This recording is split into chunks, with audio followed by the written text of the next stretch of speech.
So this is Samyutta Nikaya 3528, Adita Sutta, the Fire Discourse, or often translated as the Fire Sermon. Thus I heard, one time the Blessed One was dwelling in Gaya, at Gaya's head with 1,000 monks. There the Blessed One addressed the monks. Monks, all is on fire. What monks is the all that is on fire? The I monks is on fire, forms are on fire, I consciousness is on fire, I impression is on fire.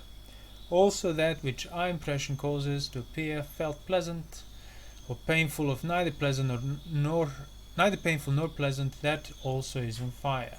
On fire with what? On fire with passion, with anger, on fire with dullness, with birth, aging, and death, and so on.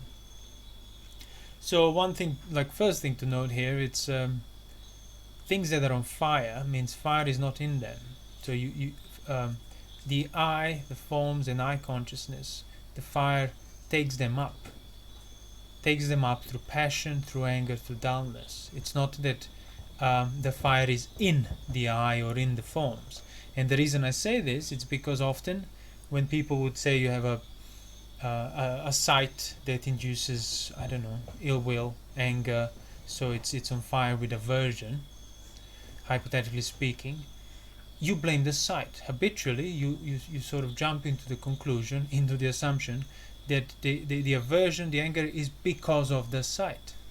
But it's not. It's the anger takes up the sight, which means that anger or lust or dullness, that fire takes that up as fuel, but it's not it. It's not in it. So what is then the fuel? Or rather, sorry, we know what the fuel is, but what is the reason that the fire takes these things up? Well, the Buddha explains the reason is passion, anger, and dullness. Delusion, often translated. I'll explain later why we translate it as dullness here. So it's having passion, which means so passion is something you're responsible for. Passion is not in the sight, in the beautiful sights. Aversion is not in the ugly, disagreeable sights. Dullness, it's not in the neutral sights. It's basically something you choose to cultivate in regard to those sights. So it's exactly the same principle that the Buddha described for the 5 aggregates and the upadana. So the 5 aggregates, panchakanda and pancha upadana kanda, he said upadana is not in the 5 aggregates. So the assumption is not in the 5 aggregates. It's the desire and lust in regard to the 5 aggregates that the assumption is there. And assumption literally means taking things up for granted, assuming them. And that's what fire does, takes them up. So it's not you don't take things up consciously in the sense of you don't take things up voluntarily or intentionally. That's the better word. You take them up as a result, or rather, taking up is the result of you intentionally cultivating lust, aversion, cultivating passion, aversion, dullness, indolence, and so on. That's how it results that those things become taken up. That's how the fire sets in and starts to burn. So you can't just say no to fire. You can't just say no to the assumptions. You can't say no to upadana. That's why we choose to translate as assumption, not the word upadana. We choose to translate as assumption, not as holding or attachment, because all of those things are something you can be clearly conscious. I'm holding on to this, thus now I will choose to let it go. And it's not intentional. You cannot intentionally choose to let it go because you're not intentionally holding it. So you're doing something else intentionally that's then directly resulting in upadana. And that's exactly like the fundamental thing that you are responsible for, that is determining the upadana in regard to the 5 aggregates, is ignorance. So choosing to ignore certain nature of things, that's it. That's all you need to do. You just choose to turn a blind eye on a certain characteristics of your experience, usually the unpleasant ones. Automatically, that simultaneously resulting and determining the presence of assumption. So you will assume things when you don't know them. So you don't know whether it's like this or like, so you assume it. And again, you find assumptions there. You don't sort of intentionally create them. I shall assume so and so. No, you just find yourself assuming so and so Because you never questioned it. You never looked there. You were always blind of the nature of that thing. Even if you were assuming it rightly, the fact is you don't know that. And the reason you don't know is because you never checked that assumption. And that's exactly the nature of Upadana. The assumption in regard to the form, feeling, perception, intentions, and consciousness. It's not this some great mystery of the aggregates that you need to reveal and discover. It's simply ignoring certain fundamental characteristics of the five aggregates. The assumption is there. So ignoring the certain characteristics of the five aggregates, or ignoring the nature of the senses, means passion, aversion, dullness in regard to them are the attitudes you choose to cultivate. So then they are on fire because of what you do underneath, so to speak. So when you see a beautiful sight and you have passion in regard to it, first you have to stop blaming the beautiful sight for the passion, have to take responsibility for the passion, and the only way to do that is to restrain acting out of that passion habitually straight away towards the sight.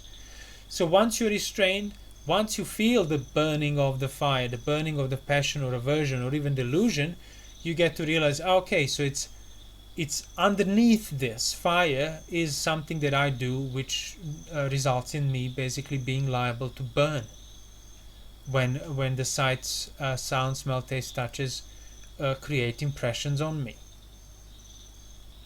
And that thing that's underneath is what the Buddha described with certain subtle attitudes of delighting in sight, sound, smells, taste, touches, welcoming sight, sound, smells, taste, touches, adhering to them, hoping for. So all these little attitudes that you cultivate towards accepting the pleasant ones and rejecting the unpleasant ones, and you just assume that it's fine to do so. You assume that you're in a position to do so.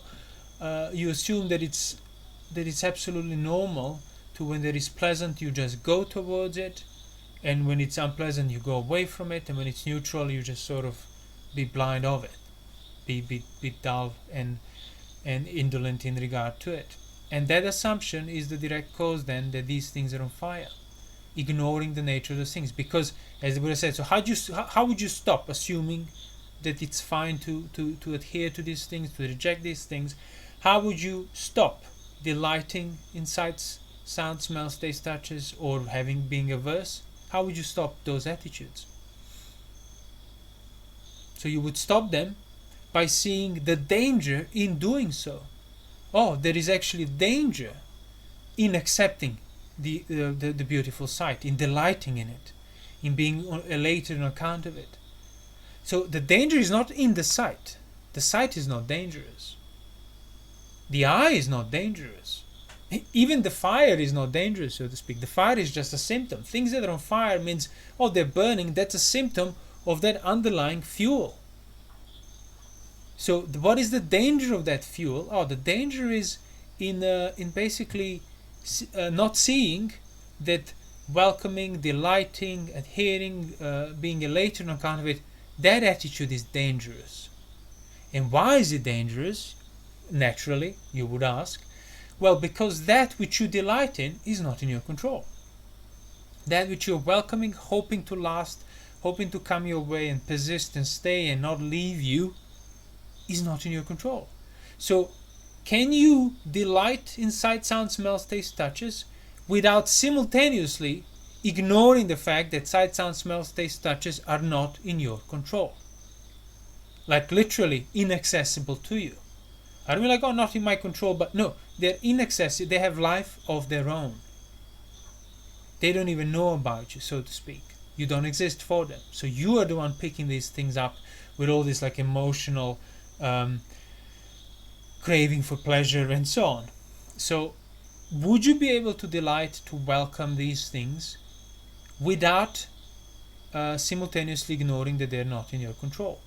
So ignoring that these things are not in your control is a necessary basis for being able to delight, rejoice, be elated, welcome it, adhere to it.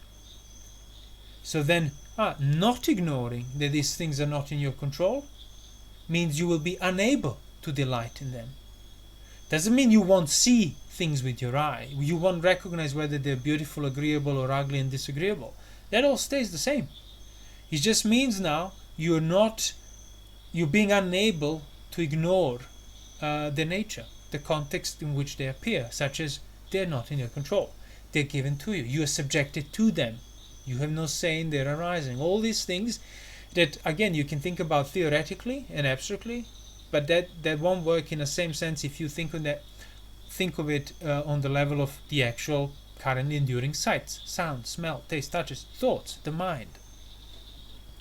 So that's why we translate phassa as pressure and impression, because these things arise on their own, and they exercise pressure on you automatically. Pressure, like pleasure, exercises pressure to go towards it, to have more of it. Pain exercises pressure to get away from it. It pressures you. A neutral feeling exercises pressure towards basically ignoring, being dull, mentally sort of unaware, unmindful, and so on. Not keeping that mental alertness. That's what neutral feeling pressures you towards that dullness. That's why we translate it as dullness, because delusion is sort of, again, it has certain connotations of this, something you're deluded about. Until you figure it out, you'll be deluded. No, it's more of an attitude of the mind. In the same sense, passion is an attitude towards pleasure, aversion is an attitude away from pain, dullness is the attitude towards that neutral feeling. That's kind of undistinguishable, really, by any means of pleasure or pain. So that's why recognition then that these things are not in your control, that they are of the nature to cease, having arisen, they're impermanent. You cannot basically have them submit to your will. It's other way around. Will then make you not delight in them. Because if you know there is a beautiful sight, and if you know any second can be taken away, any second it can sort of intoxicate you and completely make you spiral out of control, for example, you would regard that thing as dangerous. You wouldn't go near it. So by seeing the danger in these things, the Buddha said, you will stop delighting. You will stop welcoming it. And by the way, when there is aversion, you also delight in your own attitude of trying to get rid of that aversion. You also accept that attitude for granted. So if you see that aversion has arisen on its own, means, oh, it's uncomfortable, but I have no say in it. Having arisen, it will have to cease. It's impossible for it to not cease. That's enough for you to not be pressured by that aversion if you maintain that context, especially if you clarify it further and further. So by seeing the danger in the eye, seeing the danger in the forms, and same goes for all the other senses, you will stop delighting in it, you will stop being averse towards it, you will stop resisting it, and you will stop giving in to that mental indolence and dullness. By stopping of those attitudes and those choices, you then remove that fuel for the fire. So the fire will diminish. The fire towards sight, sound, smell, taste, touches. So then you would see the same sight that used to fill your mind with passion or fill your mind with anger, that you'll be burning with. Now there is no fire. The sight hasn't changed, the eyes haven't changed, the consciousness of that hasn't changed. You're still aware of the same things. What has changed now is there is no necessary basis of your delighting in those things. Thus there is no fire being manifested. Because fire needs the delight fire needs the delight, as in fire needs passion, aversion, dullness, for it to burn. It needs to fuel it. So the eye is on fire. So basically that attitude of fire then takes whichever way you look, say on the experience of like a disagreeable sight. Something fills you, you've seen something that fills you with aversion. So it's the fire is there because the aversion, not because of the eye, not because of the sight, not because of you being aware of the eye and the sights, not even because of the pressure that sight exhibits on you. The fire is there because of desire, because of passion, because of aversion, because of delusion, because of dullness, whichever way you want to translate it. which is why then that fire takes up anything within that relationship, within the domain of sight.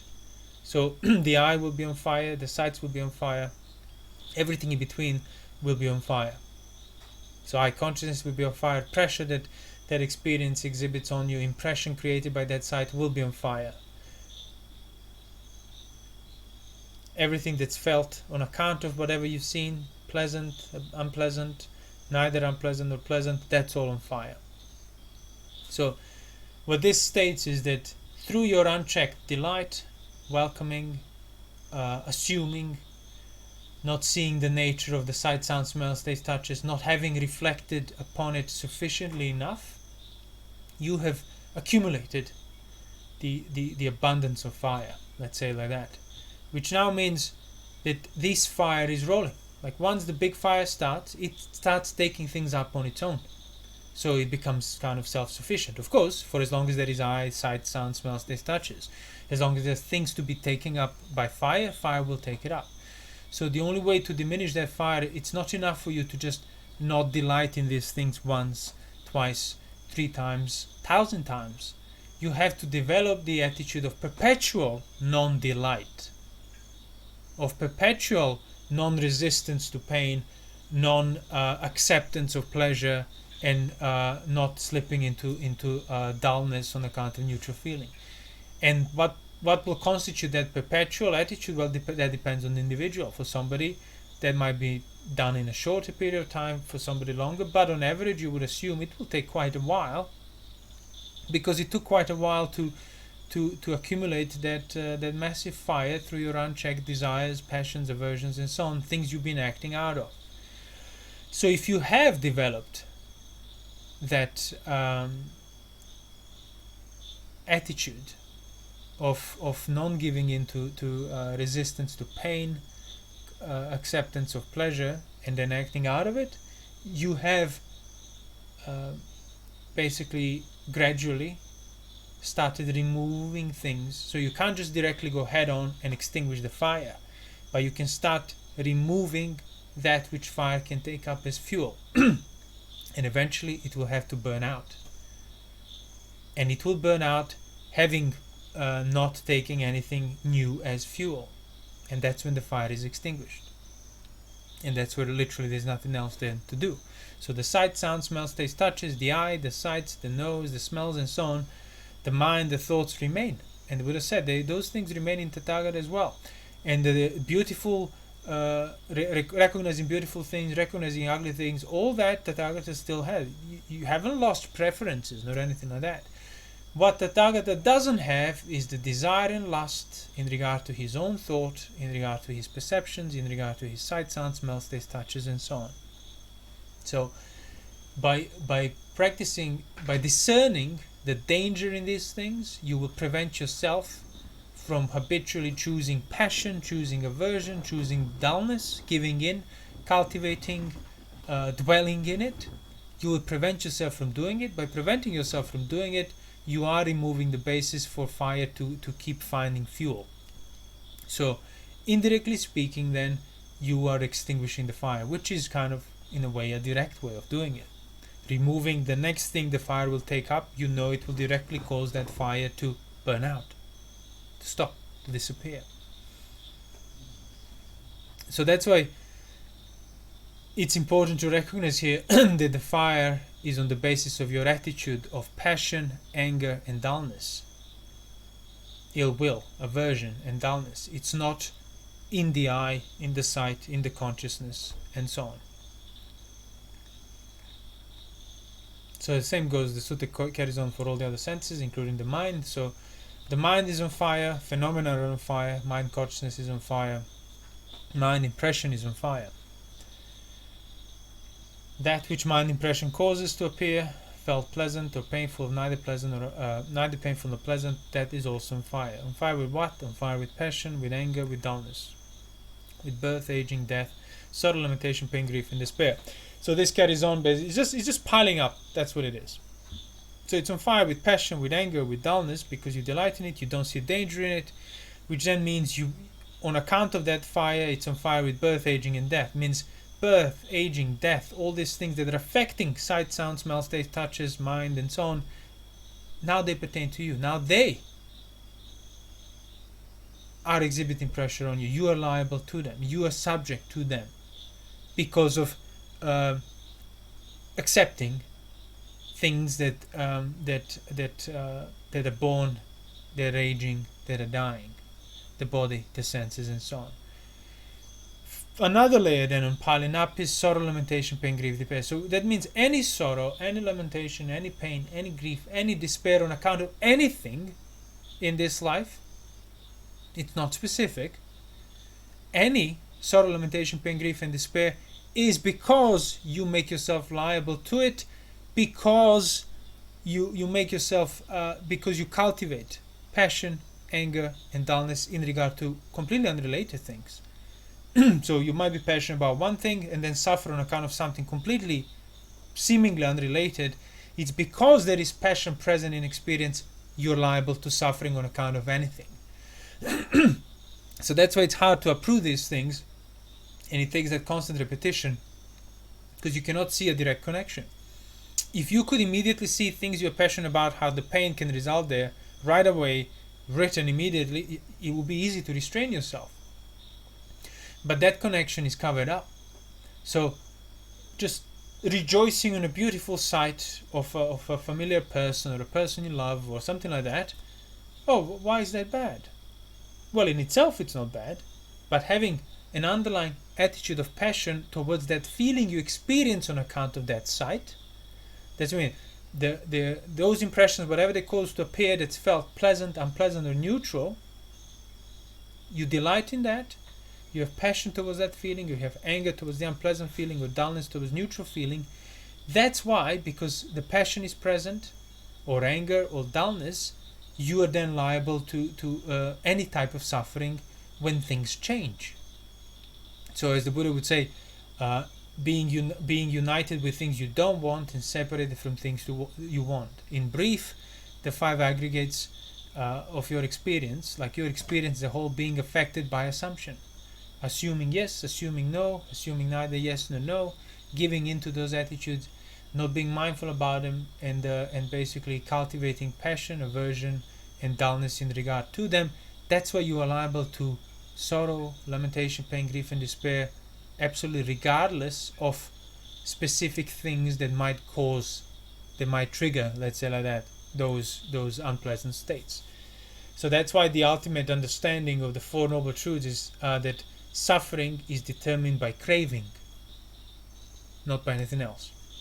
So, presence of craving in your experience, which is manifested through passion, manifested through anger, manifested through aversion. Presence of craving means presence of suffering. So it's like the two sides of the same coin. Craving is one side, suffering is the other side. It's not a separate coin. It's not craving arises first and then suffering follows. Presence of craving means presence of suffering even if you don't see it, because you're looking on the coin side of craving. That's why you get to know that suffering is there. The liability to suffering, which is suffering in itself, is there because of craving, not because you've seen something disagreeable and so on. So craving equals suffering. Craving means suffering. And then you could also say, in relation to this sutta, craving means fire. So if you have the attitude of craving on account of feeling that's impressed upon you, you have the attitude of either passion, either anger, or either dullness, three modes through which craving manifests itself and perpetuates itself. So because of craving, you are then sorrowing, lamenting, in pain, and grieving sooner or later. You remove craving, you cannot sorrow, lament, pain, nor be grieving, nor be desperate on account of anything, even if it's the worst possible misfortune comes your way, because those things cannot be the reason for the presence of suffering.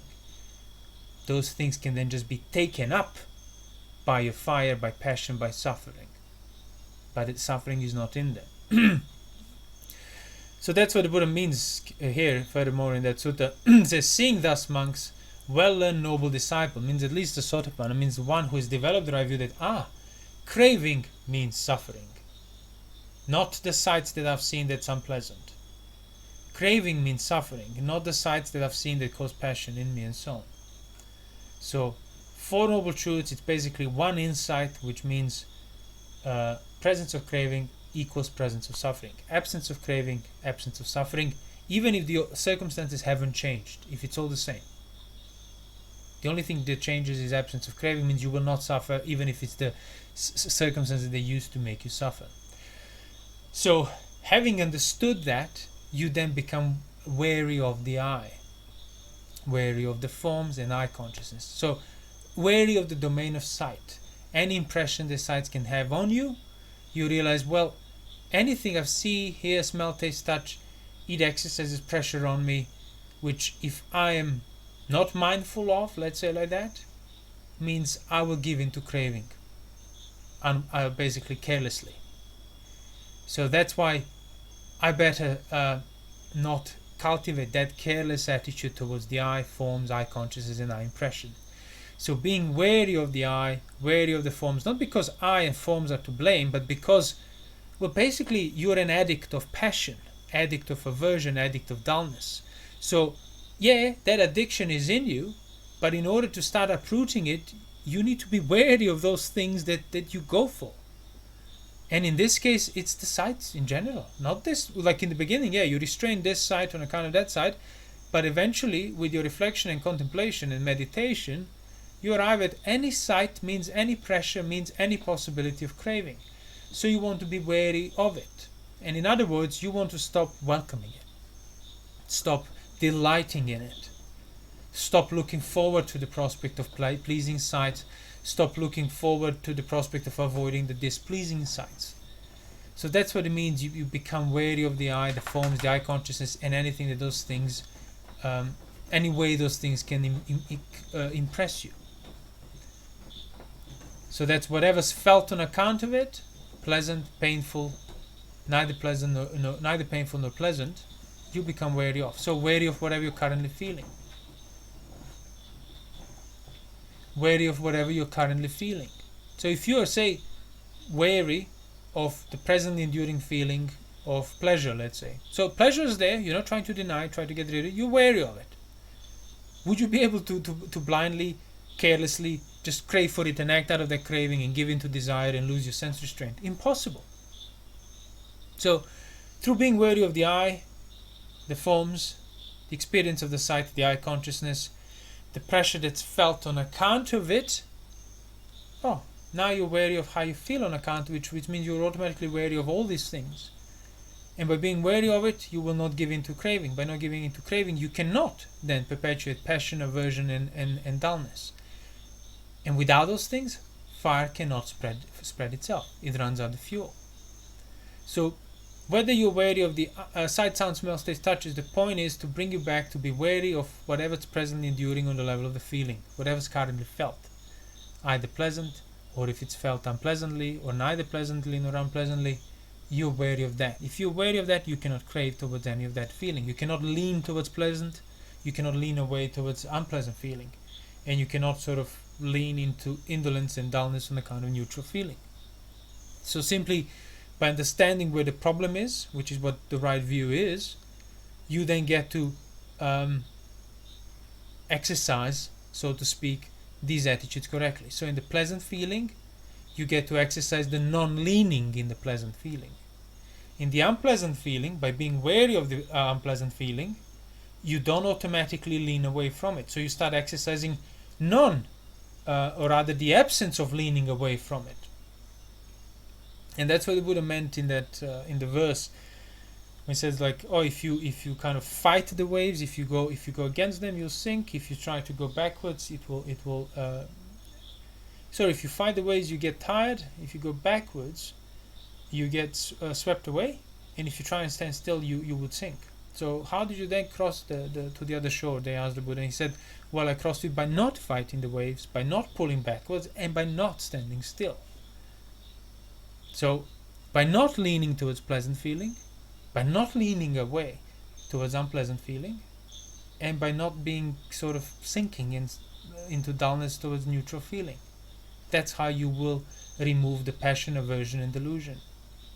So the point there is that you need to so it's not like, oh, I will never lean towards anything, because you don't lean towards anything. You only lean on that emotional level towards things that are agreeable. So then you don't lean towards things that are agreeable, but then you should maybe lean towards things that are disagreeable, because habitually you're leaning away. So simply by leaning back towards the disagreeable, you stop leaning away. Now, yeah, okay, you can then double down and start leaning, like self-mortification, but that's when you don't have the context of to what extent it's necessary. That's why this applies to the noble disciple. Now you know that you lean only for the disappearance of craving. By the way, craving means leaning towards pleasure. Craving is there. Leaning away from pain, craving is there. So when you're leaning towards pleasure, lean away sufficiently enough for craving to disappear. That's it. If you don't have that as a criteria, the disappearance of craving is the measure where you stop leaning away from pleasure. You then lean away too much.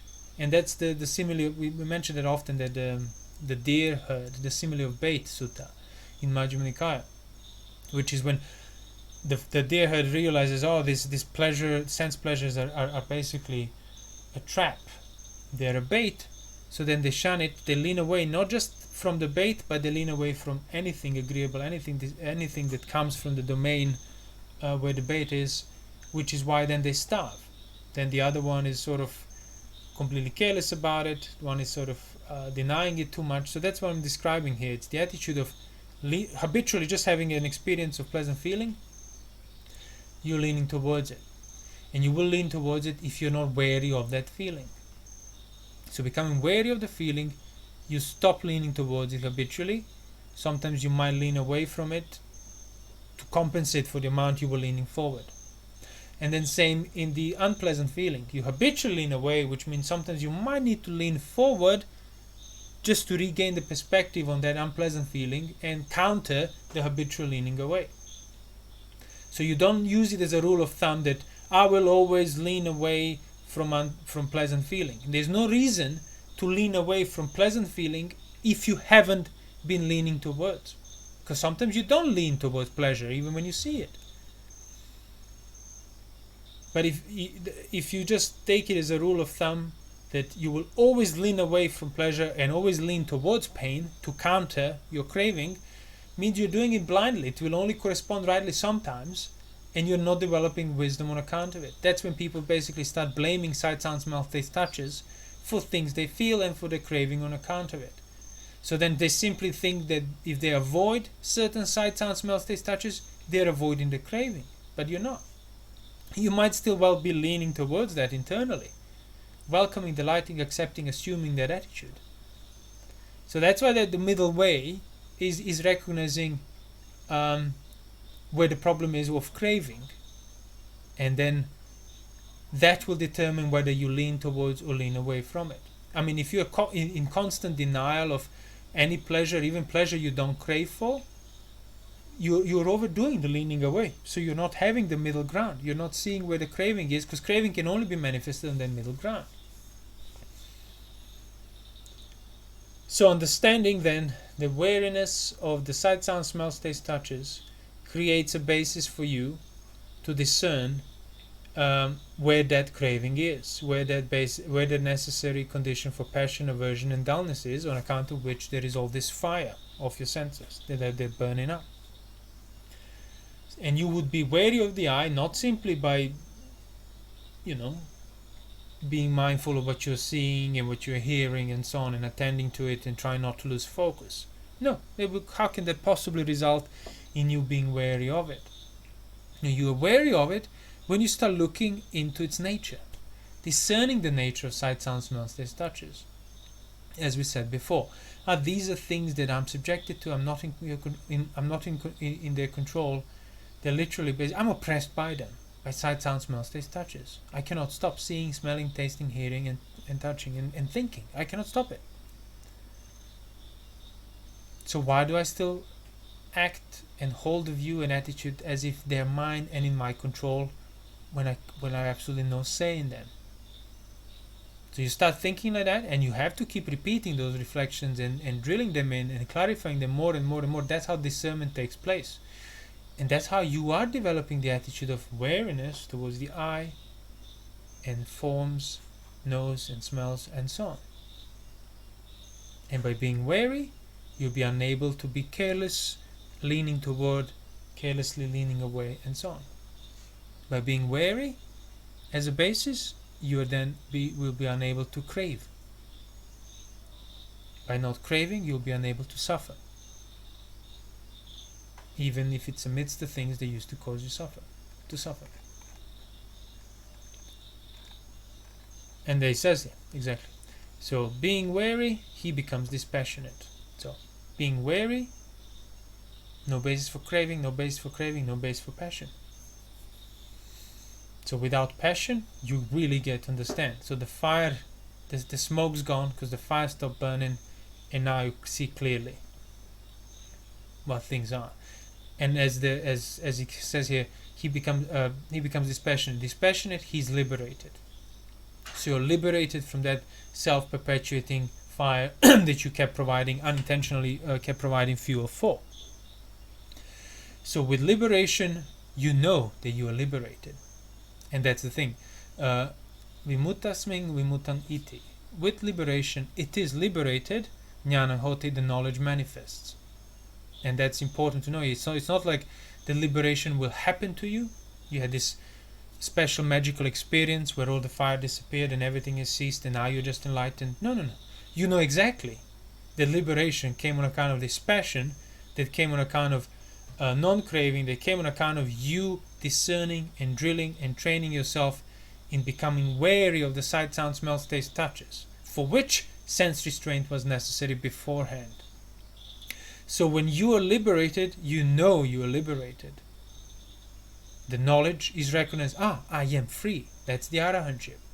So not just that you are free from these things, you know what freedom is. It is with liberation.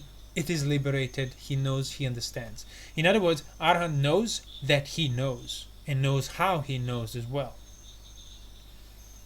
So I'm just emphasizing that because again, it's deeply rooted, obviously, in all what you kind of expect. Or if I just go through these motions and then this passion will occur and then enlightenment will happen and I'm fixed. No, it's simply work and repetitive training, drilling and enduring, patience, endurance, sense restraint, and just reflection.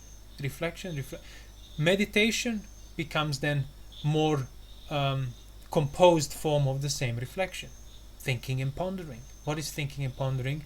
Then in first jhana, other than reflection, that is now fully withdrawn from any slightest basis of passion in regard to the sense pleasures. So wariness will be developed on account of correct reflection, and correct reflection will be developed on account of correct instruction, and correct instruction will be developed on account of, correctly attending to what you hear that also happens to be right. So it's two factors. You need to find the right instructions, and you also need to attend to it correctly, because you might have been hearing the right instructions and disagreeing with it, or dismissing it, or not accepting it, because you haven't been attending it rightly. And the first step of the right attention is to recognize your own position. Do I know for myself what craving is? Am I, on account of which I'm unable to suffer like a noble disciple? Am I an arahant? No, which means I mustn't dismiss any instruction that I come across simply because of how it makes me feel. The only time I should dismiss is after I have invested sufficient amount of effort where I understood that it's wrong and why it is wrong. Because often you would see that an attitude in yourself as well. You come across something and you just, oh no, this is wrong. Okay, so you had that attitude, denying it, but now look at it and ask yourself, do I know why is this wrong? Is it simply because it displeases me, or do you actually see a contradiction in it? There is a flaw in it. Oh yes, there is a flaw. Okay, so what is the flaw? Clarify it, explain it to yourself. And if you understand it, able to explain it, if you know that there is a flaw, then fine, move on to the next instruction. But more often than not, what people do is you kind of go along, pick up these views, bump from one instruction onto the other, pick up bits and pieces, never really thinking about or getting to the meaning of any of those. You're just accumulating the pile, and then it has some sort of a shape of a view. And now when you come across something that's very much perceived as against their view, you simply reject it because it displeases you, it counters you, or so it feels. Not because you understood it as wrong and to what extent it was wrong. And that's the most perilous. So because of that attitude of simply judging what instructions you will heed and effort you'll make, because you don't look for the meaning behind the instruction, even the one that pleases you, you will not be able to then develop that right reflection. Without a right reflection, you will not become wary of things, because you're not really discerning the nature you need to discern. By not becoming weary, you will not become dispassionate. By not being dispassionate, you will not be liberated. By not being liberated, you will not be able to say, oh, I'm liberated. So that's what I mean. It comes down to, well, see, even if you're not Sotapanna, because this, as we said, refers to Sotapanna, it's still the same principle. How am I feeling? Am I resisting my feeling? Am I rejecting these instructions that are upsetting me? Am I really refusing to hear them because they're displeasing me? Or is it because, no, I've genuinely understood it's wrong for this reason, and this reason. But if you did understand, then you wouldn't be upset. See, if you understand fool as a fool, you cannot be upset with that fool. The only time you're upset with fool is when he gets to you. And he gets to you when you don't understand why that happened. So if you come across an instruction that you reject, that you say it's wrong, make sure you do it because you understood that it's wrong, not because it displeased you. Oh, this is all nonsense. Okay, well, please explain. Nonsense means it's contradictory, it's nonsensical. Explain it, why, where, to what extent. If you're able to see that clearly, then it's fine. Then you can reject that, and there will be no room for passion. Because, as we explained, reading this sutta, passion is a result of you craving. So if you're passionately rejecting this view, means we're basically underneath that, you're craving against the displeasure of that view. That's where your argument is rooted in. That's where your attitude is rooted in. And that's a very dangerous place to be in. Because you could well be rejecting the clearest, purest instruction that you could otherwise understand and become an arhat yourself. So I'm not saying you must then accept, well, I mean, it's clear what I'm saying, but I just want to repeat it again. So it's not about I mustn't reject and I must accept every instruction because I don't know which one's right. No, you must use your discernment, your reflection, and make sure you're not rooted in simply how it made you feel. So you need to get to the bottom of it. You need to understand the meaning of that instruction. If it's wrong, you need to see why it's wrong, and then you can move on. Then you will not just be acting out of your feeling, which is then preventing you from getting to understand the nature of acting out of your feeling, which is what craving is. So then the sutta ends up by saying that the monks that were there, they were pleased with the Blessed One's word, they delighted in them positively, and while this explanation was being given, those 1,000 monks, through non-assuming, their mind became liberated from outflows. So that's exactly the point. So through non-craving, non-passion, they stopped assuming the 5 aggregates. They stopped assuming control of the 5 aggregates. They stopped taking them up as mind. They stopped putting themselves first. So then upadana has been completely dispelled in regard to the 5 aggregates on account of removing the craving and how you're feeling right here, right now.